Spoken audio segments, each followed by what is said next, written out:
Ele já entrou, sim.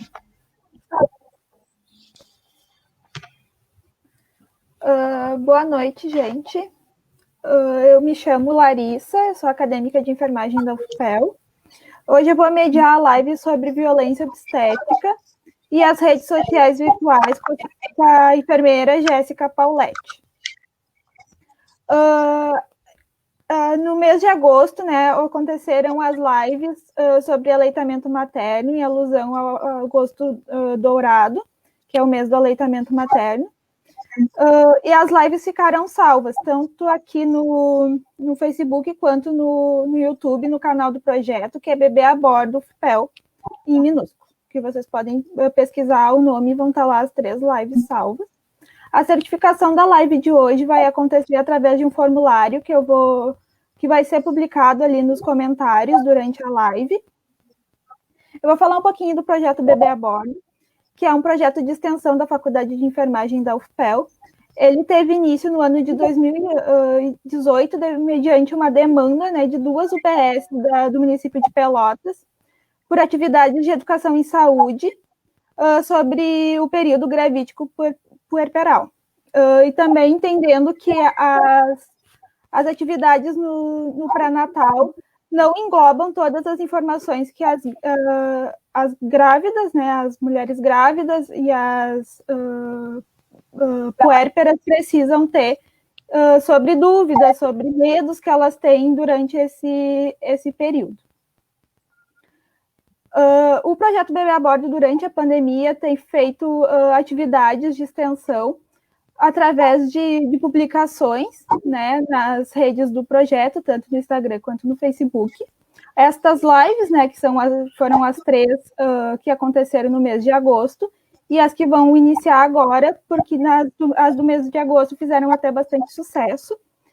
E no dia 30, inclusive, vai ter uma próxima, que a gente vai tentar fazer quinzenalmente as lives, que será sobre depressão no período da gravidez e no pós-parto. E também encontros com as gestantes.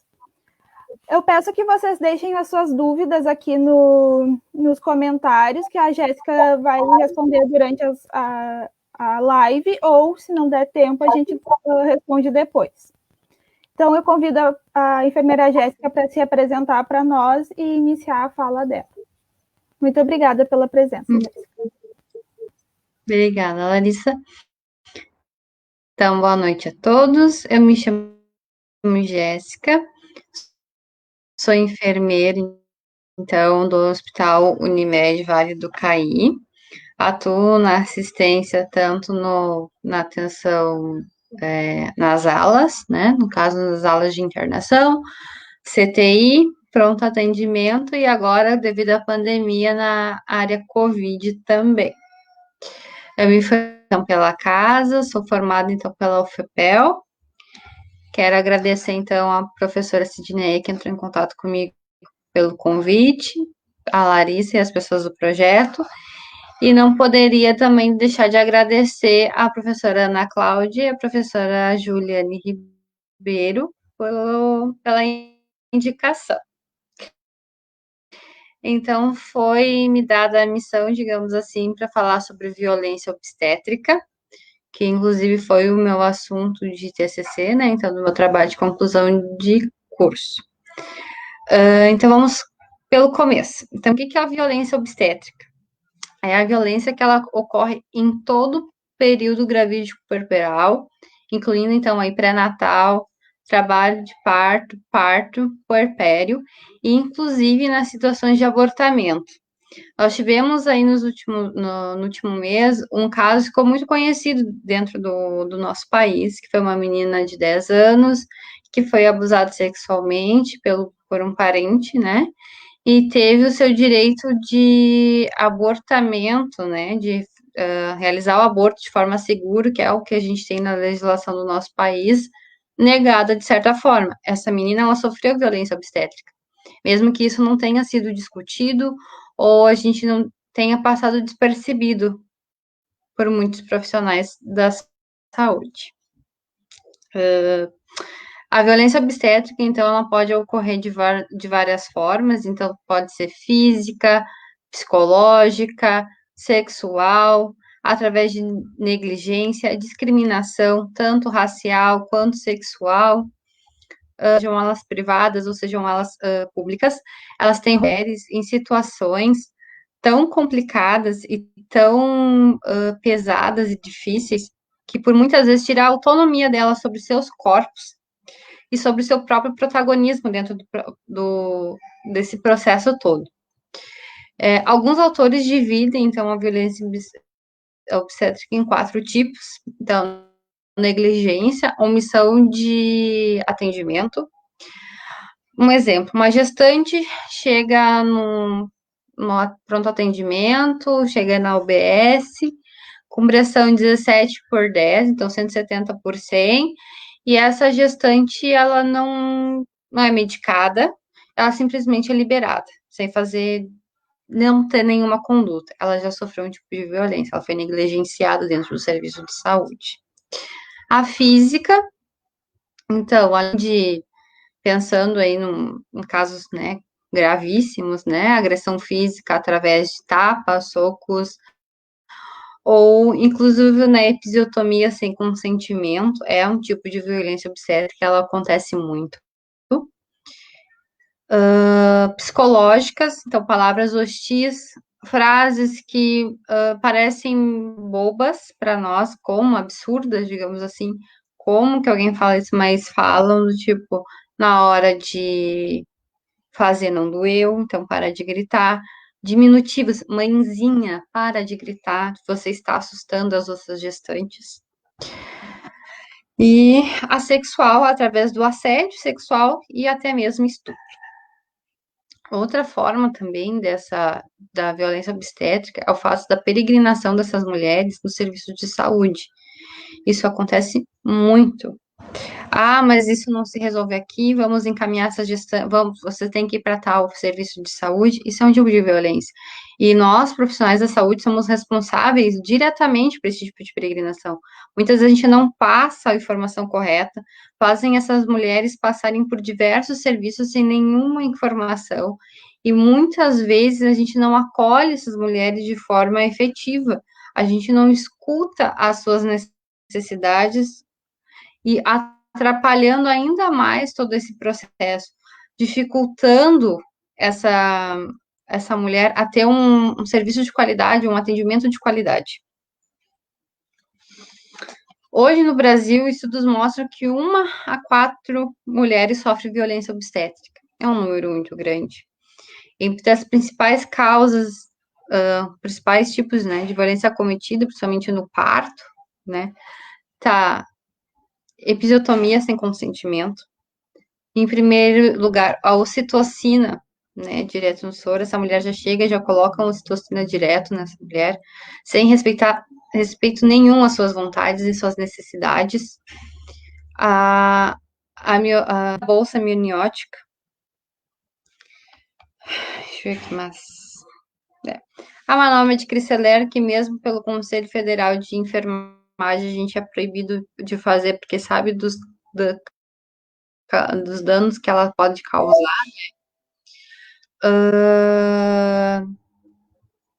Ela ainda acontece em muitos lugares, em muitas salas de parto, de forma nenhuma a natureza do parto normal.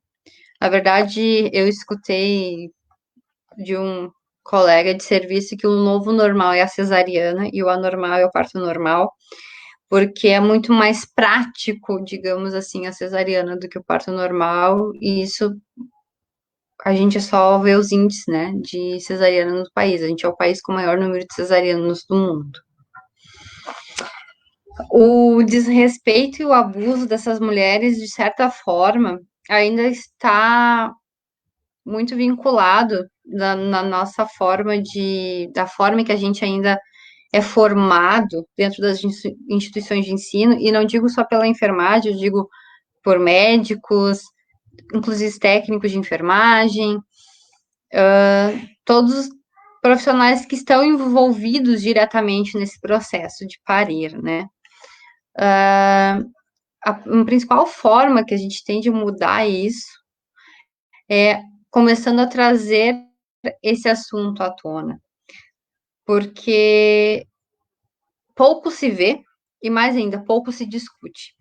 Trazer a live, trazer outros profissionais para discutir o assunto é uma forma, sim, de tentar mudar as nossas práticas. É nosso dever, como profissional da saúde, mudar as nossas práticas para melhorar a qualidade do atendimento que a gente presta aos essas mulheres, aos pacientes de forma em geral. Então, falando então sobre as redes sociais, né? Como que isso pode impactar, na verdade, essas mulheres a mudar essa forma, né? A mudar, trazer à tona números, né? Sobre violência obstétrica, né, no Brasil e no mundo, de forma geral. Desde a criação da internet, a gente mudou nossas relações interpessoais, né? A gente tem muito maior facilidade de acessar diversos assuntos, seja qual for ele, de qual for o interesse. Existem no Brasil cerca de 112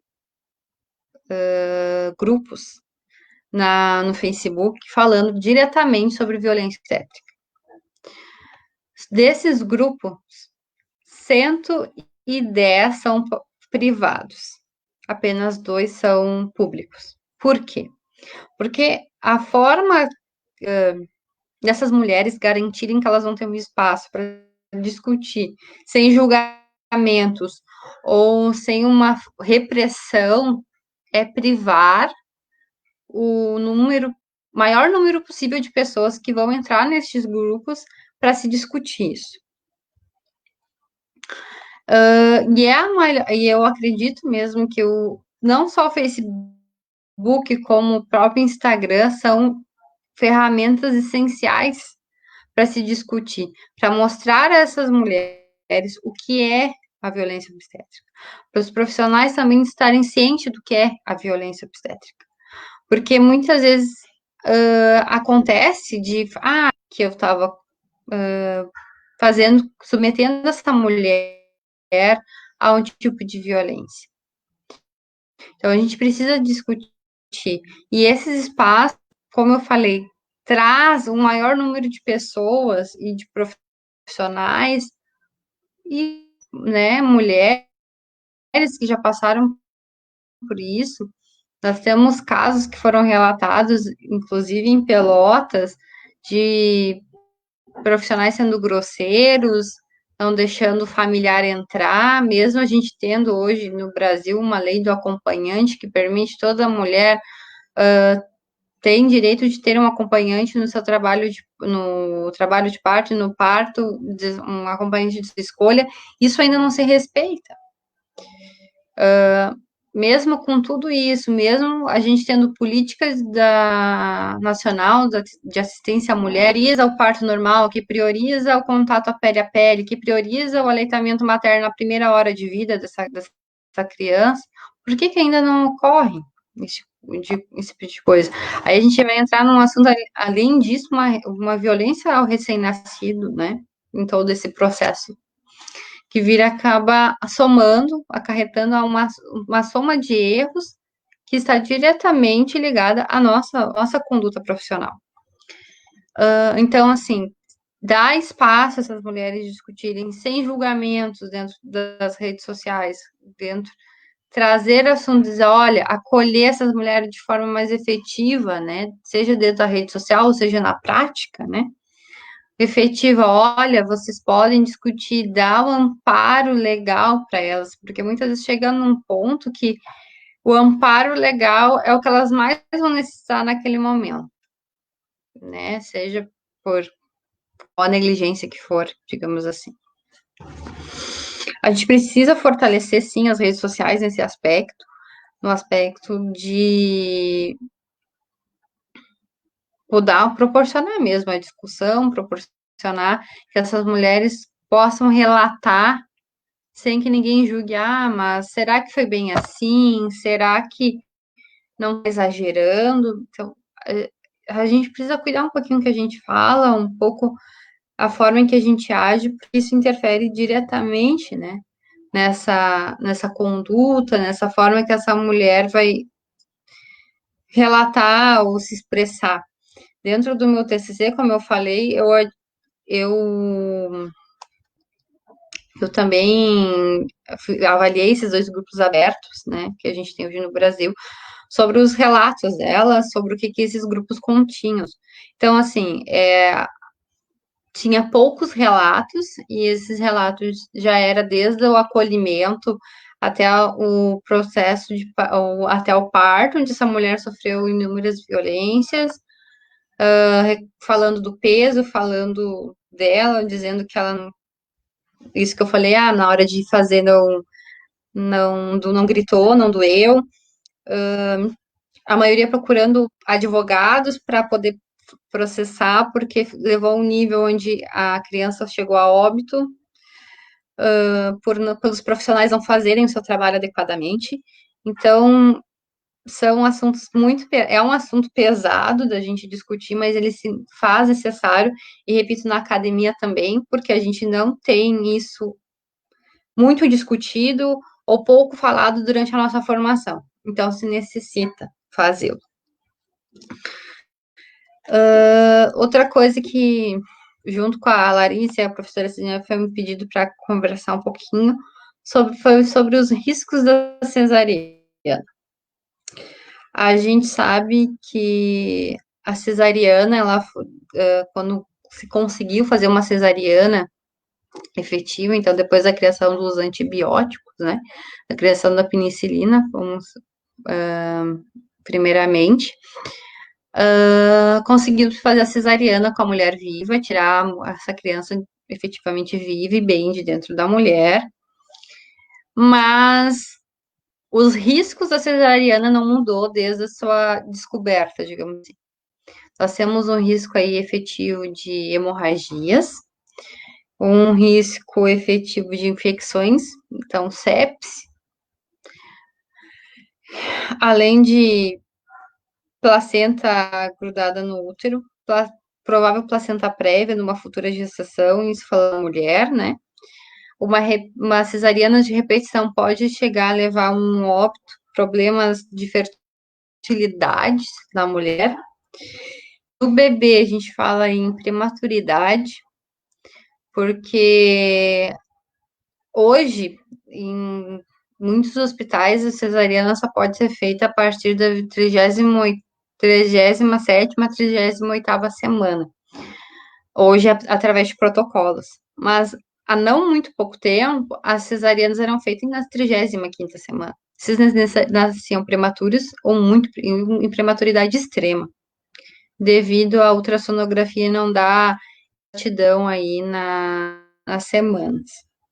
Além disso, a cesariana corre o risco de ter cortes na criança, porque não tem certeza de onde está posicionado. Pode ocasionar também cortes muito graves. E hoje tem estudos que provam que o fato da cesariana, dessas crianças que nascem de cesariana, tem um certo problema de vínculo a longo prazo. E não apenas, não estou falando aqui vínculo só com a mãe, e vínculo nas suas relações futuras. Tem dificuldade em criação de vínculo e de manter-se ligado a alguém.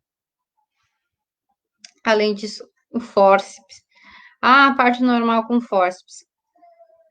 Bom, o fórceps foi descoberto de uma forma meio controversa, e os livros de medicina não têm uma certeza disso. E sabe-se que o fórceps, ele ajuda. Em pouquíssimos casos, sim. Mas na maioria dos casos, ele prejudica, porque tu pode ter aí um deslocamento de superiores. A outra coisa é a manobra de Christeler, que ela...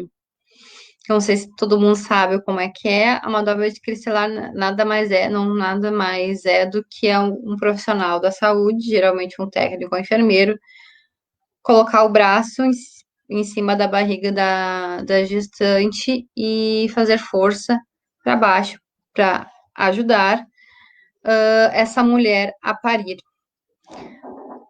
O que se sabe hoje, né, depois de muito tempo depois, é que a manobra estelar, na verdade, ela não auxilia, ela prejudica muito. A gente tem aí um maior risco de hemorragia, ruptura do útero, levando a casos graves. Em alguns casos, se usa a manobra de cristelera para expulsar a placenta. O neném já saiu, já está no colo da mãe, ou está seus procedimentos aí médicos, e se realiza a manobra de cristelera para haver a expulsão da placenta.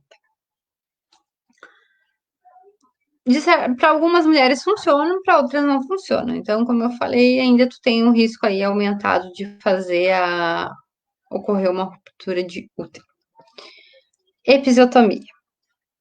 Eu não sei se todo mundo sabe, mas a episiotomia consiste num corte na região vaginal, mas para que o bebê tenha um maior espaço para sair, né? O que acontece?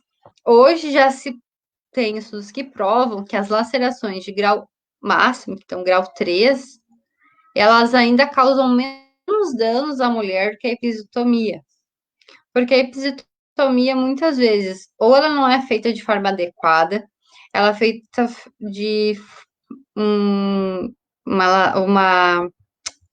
corte muito maior do que o necessário, fazendo que haja aí uma lesões esfíncter anal e causando muita dor e desconforto na mulher após, né, o parto, porque ali vai ter pontos, ela vai ter para urinar após o parto, vai ter dificuldade, muitas vezes tendo dificuldade, inclusive, para evacuar devido a esse corte, o que causa um maior desconforto, ainda mais que ela está se recuperando do parto, ainda tem mais isso para risco de infecção muito grande.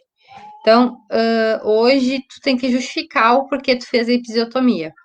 Em hospitais universitários, há pouco tempo, a episiotomia, ela ocorria pelo simples fato do residente treinar a episiotomia. Então, a gente precisa mudar essa visão de que, apesar da gente ser aluno, da gente ser profissional da saúde, precisamos saber fazer. Lembrar que a mulher, ela não é mulher ou um paciente que for, ele não é o nosso laboratório. Essa mulher, ela está correndo riscos graves de uma episiotomia mal feita, de uma cesariana mal feita. Então, respeitar o corpo dessa mulher, respeitar a autonomia dessa mulher, levar em consideração o que ela está sentindo, como ela quer esse parto, como ela. Bom, ela é para aliviar a dor, mas lá pelo metade do caminho ela quis explicar, medicar essa pessoa para dor, ela tem direito de alívio da dor, hoje a gente tem formas não farmacológicas para isso. Então, nós precisamos dar uma assistência adequada para que esse tipo de situações de violência obstétrica não ocorra. A gente tem hoje na mídia, graças às redes sociais, isso tem se tornado cada vez mais vindo mais à tona, sendo discutido de forma um pouquinho melhor, mas ainda acho que tem muito a melhorar, e mostrar para essas mulheres que elas não estão sozinhas. Nós, como profissionais da saúde, temos essa obrigação de mudar as práticas onde nós estamos inseridos, mudar as práticas dos nossos colegas, através da comprovação científica, porque muitas pessoas, muitos colegas ainda atuam de forma com seus achismos. Nós temos que ter consciência que tudo se muda, que tudo se modifica com o tempo, e que a gente precisa mudar nossas práticas, né? E não continuar replicando aquilo que a gente viu há 100 anos atrás. A gente precisa mudar as nossas práticas. Não sei se eu respondi muitas das perguntas, que todo mundo ou dúvidas, mas se alguém quiser, tem uma pergunta específica que eu possa responder, estou à disposição. Eu peço, então, que muito obrigada, Jéssica. Eu acredito que das perguntas que a gente tinha enviado, tu conseguiu responder todas. Muito obrigada por aceitar tocar nesse tema que é bastante sensível, assim, né, e que pode até mesmo causar um pouco de pânico, assim, em algumas pessoas falarem sobre isso, principalmente quando a gente olha para as nossas próprias práticas, né, e talvez de pessoas próximas a nós, de hospitais que, na verdade, eram para acolher a mulher nesse momento, né, único na vida, e que, na verdade, se transforma num cenário de terror. Assim. Então, muito obrigada por falar com a gente sobre isso. Ali nos comentários, eu estava dando uma olhada agora há pouco, e comentaram sobre o período de pandemia. Eu não sei se tu está trabalhando agora, né, nesse momento de pandemia, não sei se tu tem contato com sala de parto, está sabendo como é que é para falar um pouco para a gente? Estou.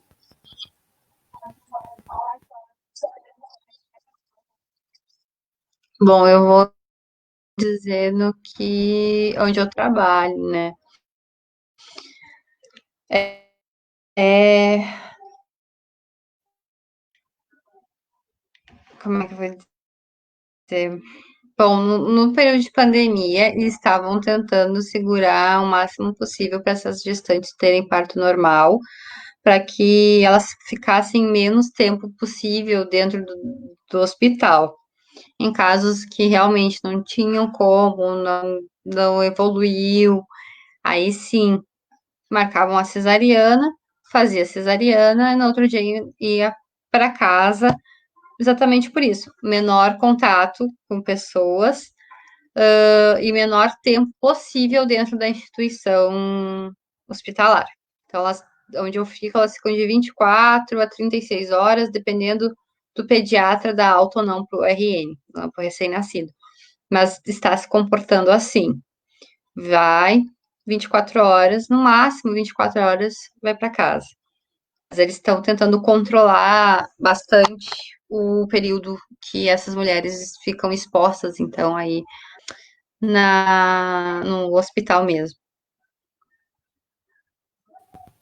E a entrada de acompanhantes está acontecendo ou está sendo barrada? Como é que está funcionando?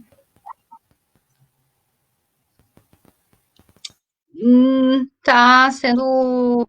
Os acompanhantes, eles estão sendo, no caso, o pai da criança ou a mãe, enfim, quem é a mulher, né, decidir, tá sendo, um acompanhante está sendo liberado. Apenas é o mesmo que vai com essa mulher para a sala de parto, é o mesmo que fica ali, e provavelmente é o mesmo que leva ela para casa. Não tá tendo circulação de muitos acompanhantes, é o mesmo que entra e é o mesmo que leva ela embora, para se evitar muito essas aglomerações. Onde eu trabalho, então, é no máximo 2 pacientes por quarto, né? Então já reduz bastante. Então, mas pensando aí na gestante e na puérpera, são 4 pessoas, são 6 pessoas. Então, se a gente pensar 2 mulheres, mais um acompanhante cada, mais os nenês, são 6, né? Mas então todos estão tendo que usar máscara dentro dos quartos e se respeitando aí o seu distanciamento social. Tá bem, obrigada. A gente não tem perguntas nos comentários, inclusive eu peço que quem tem alguma dúvida para perguntar, ou para quiser comentar alguma coisa, se quiser dar algum breve relato, a gente pode falar sobre isso também, se não quiserem se expor, né? Porque é uma situação bastante constrangedora e triste também. Então, se as pessoas que estão assistindo não quiserem comentar sobre isso, ou se quiserem também, então ficar aberto a essa possibilidade. E também queria avisar que o formulário para certificação está nos comentários. Ele teve um probleminha ali para colocar o e-mail, só que eu acho que já foi consertado esse problema, né? Já foi solucionado, que uma pessoa já disse que tinha conseguido colocar o e-mail. Então, eu peço que vocês preencham um formulário para certificação e façam perguntas.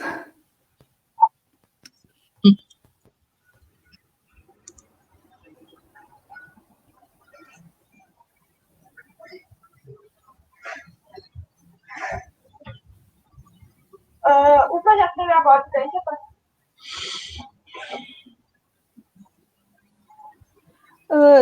a Verônica falou assim: deve ser uma grande mudança no perfil do profissional que atende nesse serviço.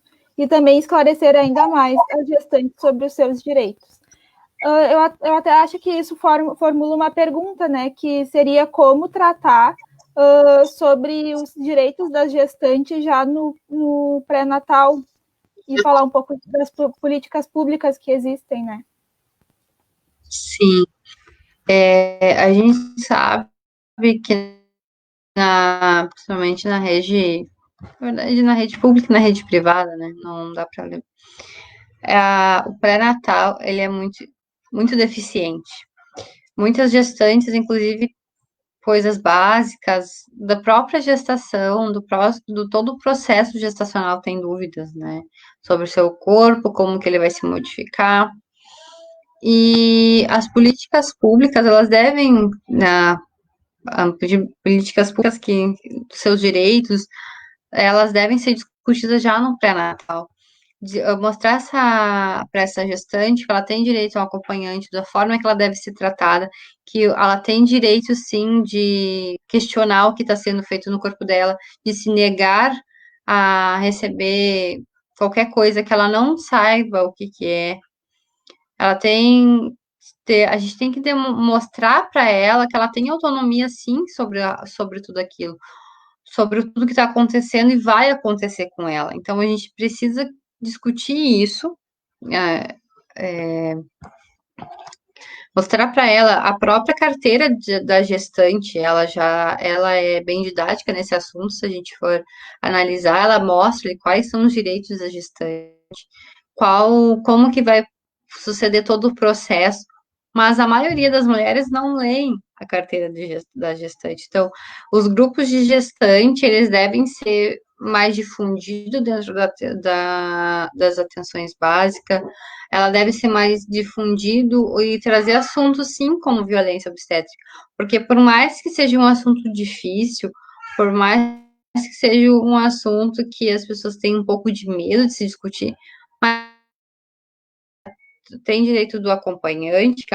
eu bato nessa tecla, até porque a gente vê isso, que isso ainda não acontece, né? Essas mulheres não entram com acompanhante, muitas vezes. Tem direito a um acompanhante 24 horas, né?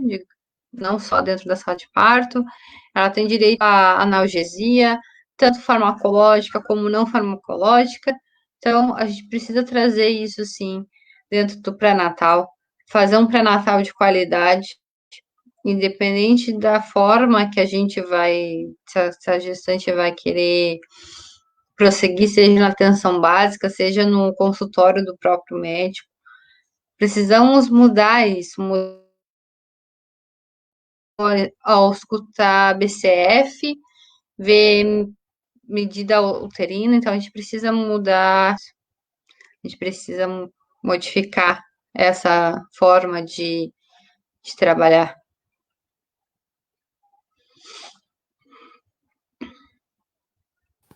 Eu já ia começar a falar sem ligar o microfone. A professora Sidneia deixou duas perguntas para ti. Jéssica, como que tu consideras que as redes sociais podem empoderar as mulheres em relação ao que é violência obstétrica? Como que podemos fazer essas discussões, trazer essas discussões para as redes sociais? Então, primeira coisa de tudo, acho que a gente precisa parar de ter medo de trazer esse tipo de discussão. seja para onde for, né? Seja para rede social, ou seja para dentro da sala de aula, ou seja para o grupo de gestantes, enfim. Acredito que, como a gente estava falando antes, discutindo antes, redes sociais de forma que elas, de forma clara, né, de forma clara que qualquer pessoa que entre no grupo ou que veja a página no Facebook ou que veja a página no Instagram, ela consiga ter acesso e consiga ter clareza daquilo que ela está lendo ou está tendo acesso.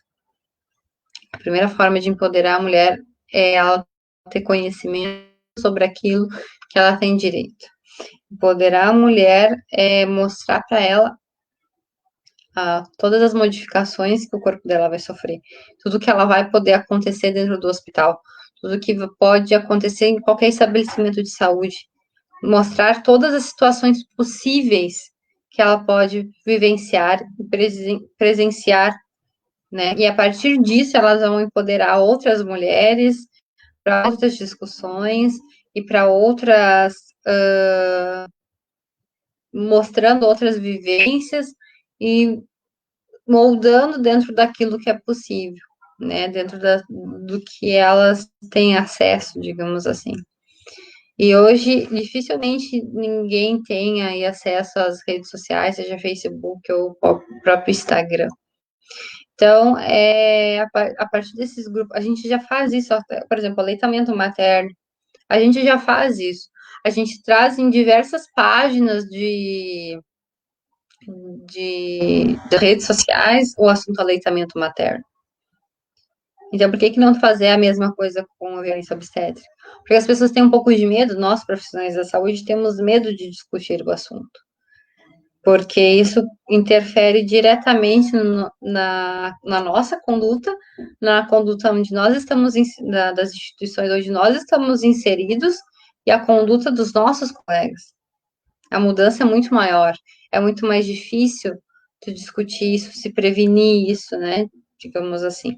Então, as redes elas têm que mostrar para essas mulheres os seus direitos como forma para que elas se empoderem delas, para quando chegar esse momento elas terem consciência do que elas vão viver ou que podem viver e como elas devem agir e reagir a isso, né? Espero ter respondido a pergunta. Eu acredito que sim. A Verônica deixou uma pergunta também. Gostaria de saber se tem atuação de enfermeiras obstétricas nos hospitais de Pelotas. No hospital, escola, ele tem a enfermeira obstétrica, tanto que hoje a maioria dos médicos só atuam com a presença da enfermeira obstétrica dentro da sala de parto. Tanto é que a enfermeira obstétrica, já pegando o gancho, ela é considerada uma forma de prevenção de violência obstétrica, né? Então, e se eu não me engano, acho que no São Francisco também.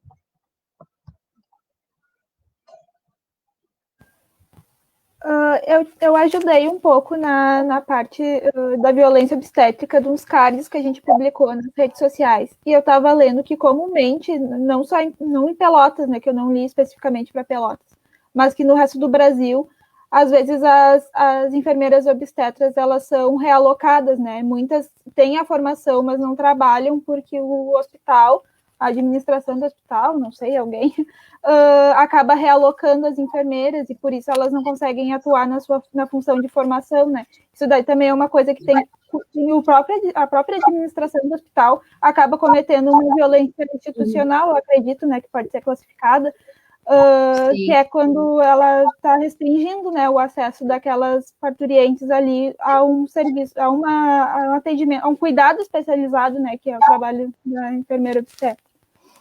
Obrigada, eu acho que tu respondeu muito bem. Sim.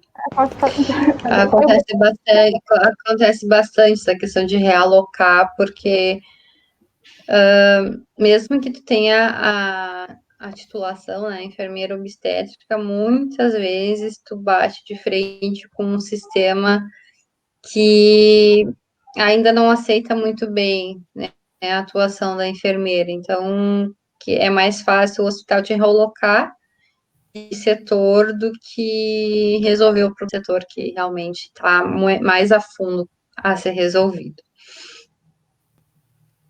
A Andresa deixou uma pergunta também. Se a gestante e o acompanhante identificarem a violência durante o trabalho de parto e querer já resolver essa questão ali mesmo na hora, o que eles podem fazer? Pedir para serem encaminhados a outro serviço ou como se pode proceder? Eu acredito que essa pergunta seja um pouco relacionada àquela situação. E eu acho que a Jéssica caiu. Voltou. Eu acredito que essa pergunta... Tu conseguiu ouvir a pergunta? Sim. Ah, tá bem. Eu acho que essa pergunta dela se relaciona muito àquela situação que aconteceu em Pelotas esse ano, né? Que até tomou as redes sociais, eu vi bastante no Facebook. Daí eu acho que a pergunta se relaciona um pouco com essa parte. Esse acontecimento. Sim, na verdade, se a gente parar para pensar, nós temos as ouvidorias dentro das instituições muito para isso, né? A gente saber qual é o problema para tentar se resolver. Bom, se identificou por parte do acompanhante, da própria gestante, uma violência específica. Digamos, com um profissional específico. Ela tem o direito, né, de reclamar não, de fazer uma ouvidoria, né, mostrar, olha, não quero ser atendida por tal profissional por essa razão. Bom, não resolveu, se trocou o profissional, essa mulher, ela continuou sofrendo violência obstétrica. Eles têm direito, sim, de pedir para que se encaminhe para uma outra instituição, até porque é direito do gestante, né, ter atendimento de qualidade, de ter uma experiência positiva desse momento, que deveria um momento positivo, e como pode proceder através da ouvidoria, não só do hospital, ligar para a ouvidoria do SUS,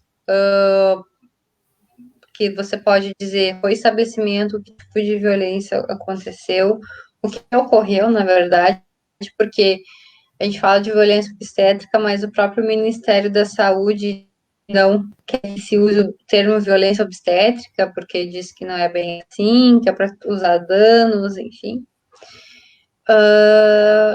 E se mesmo assim não se resolver, aí sim tomar uma proporção maior, que daí um processo jurídico, então. Tá bem. E a gente tem várias portarias, né, que dizem que a gente tem que ter uma foi, inclusive, que aconteceu com a moça de Pelotas, que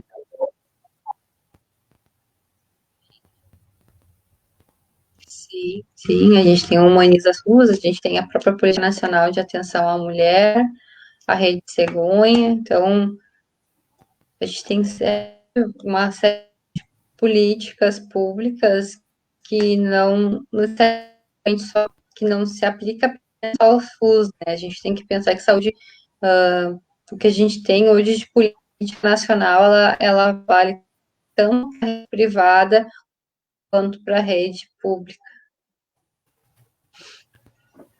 Tá bem. A gente não tem nenhuma pergunta agora. Eu não sei se tu já quer realizar o fechamento, fazer uma fala de fechamento. Queria relembrar também as pessoas que estão assistindo que a gente tem um formulário para certificação que está no comentário fixado ali aqui abaixo na transmissão, ao lado, dependendo. E que a gente tem postagens também nas redes do projeto, tanto no Facebook quanto no Instagram, sobre a caderneta da gestante, é a mais recente, e a gente tem uma também sobre a violência obstétrica, se um dia vocês quiserem mandar para alguém, se vocês quiserem reler, se vocês quiserem aprofundar os conhecimentos também, lá a gente tem referências que vocês podem procurar, ler essas portarias que a Jéssica está citando. e buscar mais conhecimento. Se tu é profissional da saúde, isso é até muito importante, né? Porque ajuda a gente a ter o conhecimento para poder passar para essas gestantes. E então eu passo a fala para a Jéssica, para ela fazer a fala de encerramento.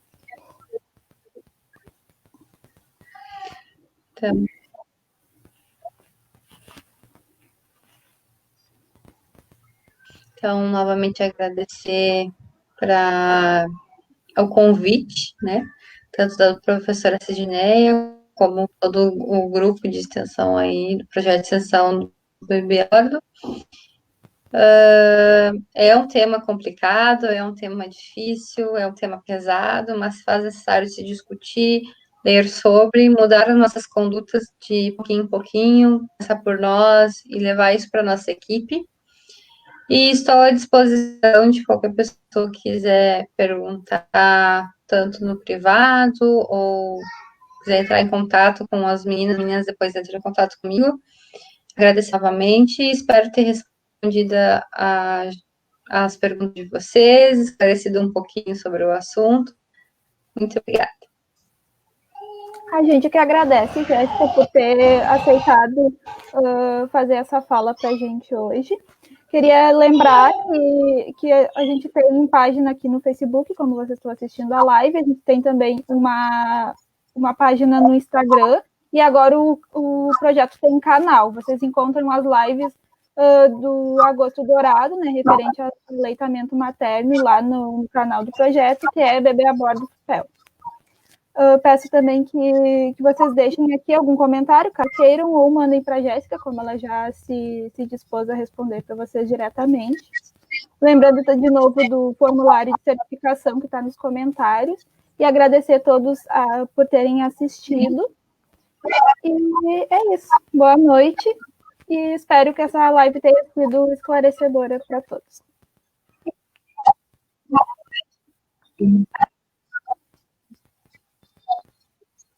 Boa noite. Boa noite.